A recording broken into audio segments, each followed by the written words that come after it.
విద్యార్థులారా, మీరందరూ ఎలా ఉన్నారు? అంతా బాగానే జరుగుతుందని ఆశిస్తున్నాను.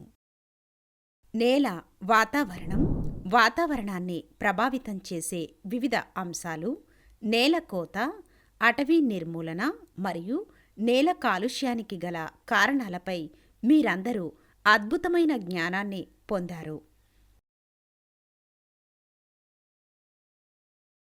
ఈ వీడియోలో మరింత సమాచారాన్ని చూద్దాం. శిక్షణ లక్ష్యాలు. ఈ వీడియో ముగిసే సమయానికి మీరు బయోజియోకెమికల్ సైకిల్స్, ఓజోన్ పొర నిర్మాణం మరియు క్షీణత మరియు క్లోరోఫ్లోరోకార్బన్ల పాత్ర గురించి స్పష్టమైన ఆలోచనను పొందుతారు. కీలక పదాలు: వాతావరణం, బయోజియోకెమికల్ సైకిల్స్, హరితగృహ ప్రభావం, కరువులు, వరదలు, ట్రోపోస్పియర్, అటవీ నిర్మూలన,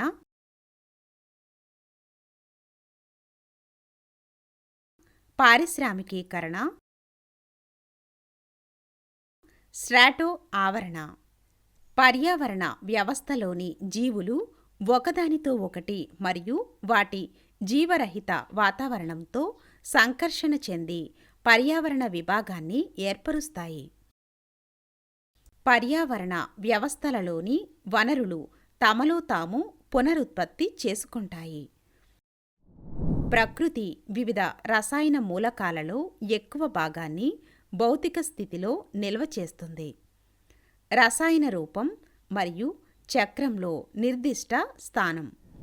ప్రతిగా ఏదో ఒక సమయంలో వేరే భౌతిక స్థితిలో లేదా రసాయన రూపంలో ఏదైనా మూలకం చేరడం వల్ల కాలుష్యం మరియు పర్యావరణ సమతుల్యత దెబ్బతింటుంది.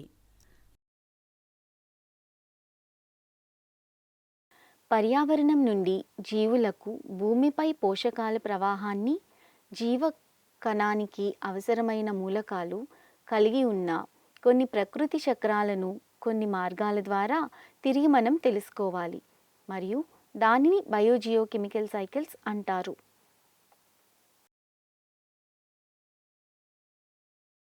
బయోజియోకెమికల్ సైకిల్స్ యొక్క బయోటిక్ మరియు అబయోటిక్ భాగాల మధ్య స్థిరమైన పరస్పర చర్య బయోస్పియర్ దానిని డైనమిక్ కానీ స్థిరమైన వ్యవస్థగా చేస్తుంది. ఈ పరస్పర చర్యలు జీవగోళంలోని వివిధ భాగాల మధ్య పదార్థం మరియు శక్తి బదిలీని కలిగి ఉంటాయి. బయోజియోకెమికల్స్ అంటే భూమిపై ఉన్న పోషకాల రిజర్వాయర్లోని కొన్ని జీవ సంబంధమైన రసాయనాలు ఉండవచ్చు. మరికొన్ని ప్రకృతిలో పూర్తిగా అకర్బన మరియు జియోకెమికల్ రాళ్ళు మరియు నేల నుండి పొందినవి మూలంగా ఉండవచ్చు. నీటి చక్రంతో చక్రాలను ప్రారంభిద్దాం. నీటి చక్రం. భూమికి నీరు చేరదు లేదా అదృశ్యం కాదు. హైడ్రోలాజికల్ లేదా వాటర్ సైకిల్ అని పిలువబడే ప్రక్రియలో నీరు నిరంతరం రీసైకిల్ చేయబడుతుంది. భూమిపై ఉన్న మొత్తం నీటిలో దాదాపు 97% సముద్రాలలో ఉంది మరియు 3% మాత్రమే మంచినీరు. ఈ మంచినీటిలో దాదాపు 2% గ్లేసియర్స్ మరియు పోలార్ ఐస్ క్యాప్స్ వద్ద శాశ్వతంగా గడ్డకట్టింది. అందువల్ల కేవలం 1% మాత్రమే మంచినీరు అందుబాటులో ఉంది. మళ్ళీ ఈ 1%లో 1/4 వంతు భూగర్భ జలాలుగా ఉన్నాయి. భూమిపై ఉన్న నీటిలో దాదాపు 0.009% మాత్రమే నదులు మరియు సరస్సులలో ఉంది. నేల తేమ, వాతావరణంలోని తేమ మొదలైన జీవుల శరీరాలలో ఉంటుంది.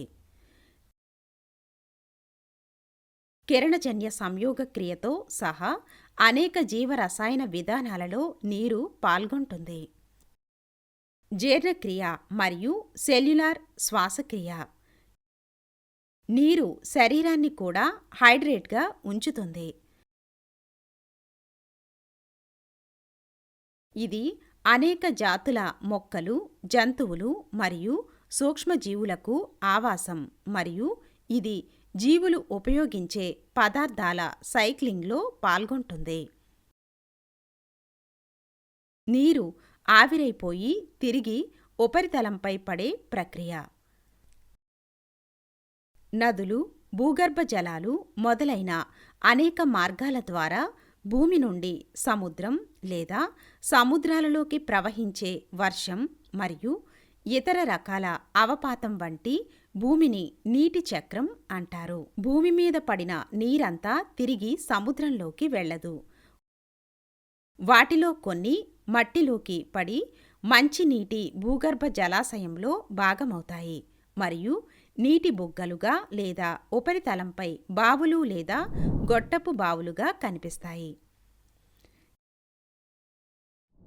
నీరు హైడ్రోజన్ మరియు ఆక్సిజన్ను అందిస్తుంది. ఇది జీవితం యొక్క ప్రాథమిక సేంద్రియ సమ్మేళనాలలో అంతర్భాగంగా ఉంటుంది. నీటి చక్రం యొక్క ముఖ్యమైన లక్షణం ఏమిటంటే నీరు పెద్ద సంఖ్యలో పదార్థాలను కరిగించగలదు. నీటిలోని వర్షం, నేల కాలుష్యం కారకాలను సరస్సులు మరియు మహాసముద్రాల వంటి వివిధ నీటి వనరులలోకి రవాణా చేయడం మరియు పంపిణీ చేయడం ద్వారా పర్యావరణాన్ని శుభ్రపరుస్తుంది. ఫలితంగా కాలుష్య కారకాల తీవ్రతను తగ్గుతుంది. నీరు కరిగే ఖనిజాలను కలిగి ఉన్న రాళ్ల ద్వారా లేదా దాని మీదుగా ప్రవహిస్తుంది. కాబట్టి ఇది భూమి నుండి సముద్రానికి అనేక పోషకాలను తీసుకువెళుతుంది. ఈ పోషకాలలో కొన్ని నీటిలో కరిగి సముద్ర జీవులచే ఉపయోగించబడతాయి మరియు మిగిలినవి జమ చేయబడతాయి. సిస్టమ్ ద్వారా చక్రాన్ని పూర్తి చేయడానికి ఇది ఎక్కువ సమయం పడుతుంది. కొన్ని హానికరమైన పదార్థాలు SO2 వంటి వాయువులు మరియు నత్రజని యొక్క ఆక్సైడ్లు వర్షపు నీటిలో కరిగిపోవడం యాసిడ్ వర్షాలకు దారితీస్తుంది.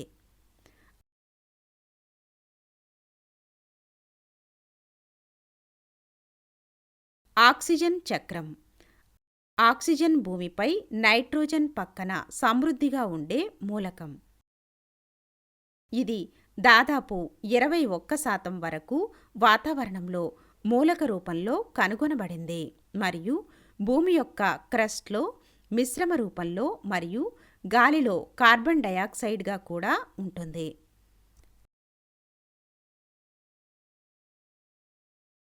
క్రస్ట్లో ఇది చాలా లోహాల ఆక్సైడ్లుగా మరియు కార్బొనేట్, సల్ఫేట్, నైట్రేట్ మరియు ఇతర సమ్మేళనాలుగా కూడా కనుగొనబడుతుంది.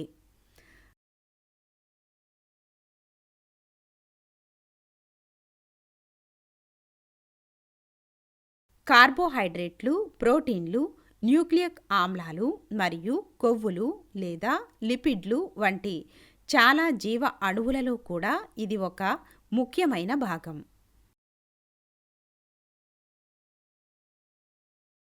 ప్రాణవాయువు అనేక విధాలుగా జీవితానికి కీలకం. శ్వాసక్రియ ఆక్సిజన్ విడుదల చేసే కార్బన్ డయాక్సైడ్ను వాతావరణ కొలనుకు ఉపయోగించుకుంటుంది. ప్రకృతిలో సమతుల్యతను కాపాడుకోవడం. కరిగిన ఆక్సిజన్ జలజీవులకు మద్దతు ఇస్తుంది. ఆక్సిజన్ వివిధ పరిస్థితుల ఆధారంగా నీటిలో కరిగిపోతుంది.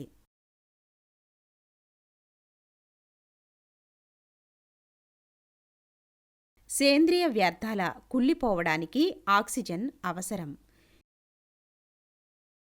ఏరోబిక్ బ్యాక్టీరియా అంటే సేంద్రియ వ్యర్థ పదార్థాలను స్థిరమైన అకర్బన పదార్థాలుగా మార్చడం సేంద్రియ వ్యర్థాల కుళ్ళిపోవడానికి సహాయపడుతుంది. ఈ బ్యాక్టీరియాకు తగినంత ఆక్సిజన్ లభించకపోతే అవి చనిపోతాయి మరియు ఆక్సిజన్ అవసరం లేని వాయురహిత బ్యాక్టీరియా ఆక్రమించుకుంటుంది. ఈ బ్యాక్టీరియా వ్యర్థ పదార్థాలను H2S మరియు ఇతర విషపూరితమైన మరియు దుర్వాసన గల పదార్థాలుగా మారుస్తుంది. కాబట్టి మనం BOD గురించి తెలుసుకోవాలి. బయోలాజికల్ ఆక్సిజన్ డిమాండ్ వ్యర్థాలను కుళ్ళిపోవడానికి ఏరోబిక్ బ్యాక్టీరియాకు అవసరమైన ఆక్సిజన్ మొత్తాన్ని సూచిస్తుంది. వ్యర్థాలు క్షీణించి కరిగిన ఆక్సిజన్ను దామాషా ప్రకారం ఉపయోగించినప్పుడు ఆక్సిజన్ అవసరం లేదా డిమాండ్ పెరుగుతుంది. అంటే BOD పెరుగుతుంది. అందువలన BOD అనేది బయోడీగ్రేడబుల్ వ్యర్థాల పరిమాణానికి మంచి పరోక్ష సూచిక. ఈ ఆక్సిజన్ను సైకిల్ చేసి ఎలా నిల్వ చేస్తారు? వాతావరణం నుండి ఆక్సిజన్ ప్రధానంగా దహన, శ్వాసక్రియ మరియు నైట్రోజన్, ఐరన్ మొదలైన మూలకాల యొక్క ఆక్సైడ్ల ఏర్పాటు ప్రక్రియల ద్వారా ఉపయోగించబడుతుంది. ఆక్సిజన్ కేవలం ఒక ప్రధాన ప్రక్రియలో వాతావరణంలోకి తిరిగి వస్తుంది. అంటే కిరణజన్య సంయోగక్రియ.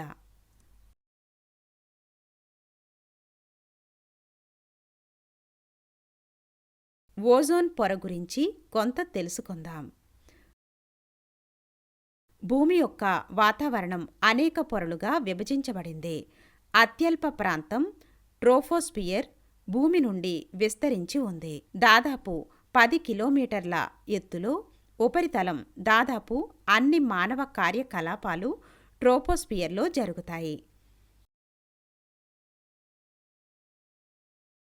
తదుపరి పొర స్ట్రాటోస్ఫియర్ 10 కిలోమీటర్ల నుండి దాదాపు 50 కిలోమీటర్ల వరకు కొనసాగుతుంది. మనం పీల్చే సాధారణ ఆక్సిజన్ 2 ఆక్సిజన్ అణువులను కలిగి ఉంటుంది మరియు వాసన లేనిది, రంగు లేనిది.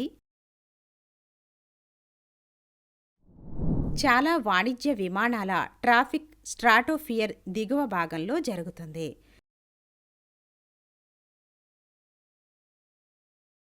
చాలా వాతావరణ ఓజోన్ భూమి యొక్క ఉపరితలం నుండి 15 నుంచి 30 కిలోమీటర్ల ఎత్తులో ఉన్న స్ట్రాటో ఆవరణ పొరలో కేంద్రీకృతమై ఉంది. ఇప్పుడు ఓజోన్ ఏర్పడడంపై దృష్టి పెడదాం. ఓజోన్ 3 ఆక్సిజన్ పరమాణువులను కలిగి ఉన్న ఒక అణువు. ఇది నీలం మరియు బలమైన వాసన కలిగి ఉంటుంది. అయినప్పటికీ ఓజోన్ యొక్క చిన్న మొత్తంలో కూడా వాతావరణంలో కీలక పాత్ర పోషిస్తుంది. ఓజోన్ పొర సూర్యుడి నుండి వచ్చే రేడియేషన్లో కొంత భాగాన్ని గ్రహిస్తుంది. అది గ్రహం ఉపరితలంపైకి రాకుండా చేస్తుంది. ఈ కిరణాలు అనేక రకాలైన చర్మ క్యాన్సర్ మరియు కొన్ని మంటలు, కొన్ని పదార్థాలు మరియు కొన్ని రకాల సముద్ర జీవులకు హాని కలిగించే అనేక హానికరమైన ప్రభావాలను కలిగిస్తాయి. ఓజోన్ క్షీణత కొన్ని పారిశ్రామిక ప్రక్రియలు మరియు వినియోగదారు ఉత్పత్తులు ఉద్గారానికి కారణమవుతాయి.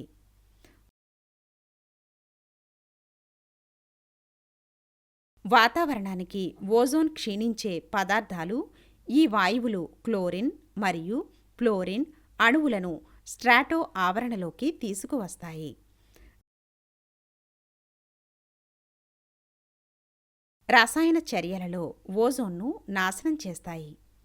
ముఖ్యమైన ఉదాహరణలు క్లోరోఫ్లోరో కార్బన్లు, CFCలు శీతలీకరణ మరియు ఎయిర్ కండిషనింగ్ సిస్టంలలో ఉపయోగించబడతాయి. ఈ వాయువులలో ఎక్కువ భాగం దిగువ వాతావరణంలో పేరుకుపోతాయి, ఎందుకంటే అవి చర్య తీసుకోదు మరియు వర్షం లేదా మంచులో తక్షణమే కరగదు. సహజ వాయు కదలికలు ఈ సంచిత వాయువులను స్ట్రాటో ఆవరణకు రవాణా చేస్తాయి. అక్కడ అవి మరింత రియాక్టివ్ వాయువులుగా మార్చబడతాయి. ఈ వాయువులలో కొన్ని ఓజోన్ నాశనం చేసే ప్రతిచర్యలలో పాల్గొంటాయి. ఓజోన్ రంధ్రం ఒక రంధ్రం కాదు, అయితే ఆర్కిటిక్ ప్రాంతంలో కంటే అంటార్కిటికాలో ఓజోన్ తక్కువగా ఉందని గమనించబడింది. గుర్తుంచుకోవలసిన పాయింట్లు: పర్యావరణ వ్యవస్థలోని జీవులు ఒకదానితో ఒకటి సంకర్షణ చెందుతాయి మరియు పర్యావరణ విభాగాన్ని ఏర్పరుస్తాయి. భూమికి ఎప్పుడూ నీరు చేరదు లేదా అదృశ్యం కాదు. హైడ్రోలాజికల్ లేదా వాటర్ సైకిల్ అని పిలువబడే ప్రక్రియలో నీరు నిరంతరం రీసైకిల్ చేయబడుతుంది.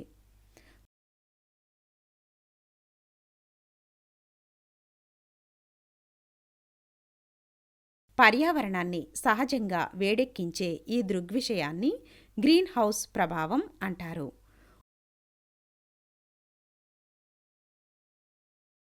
ఓజోన్ 3 ఆక్సిజన్ పరమాణువులను కలిగి ఉన్న ఒక అణువు.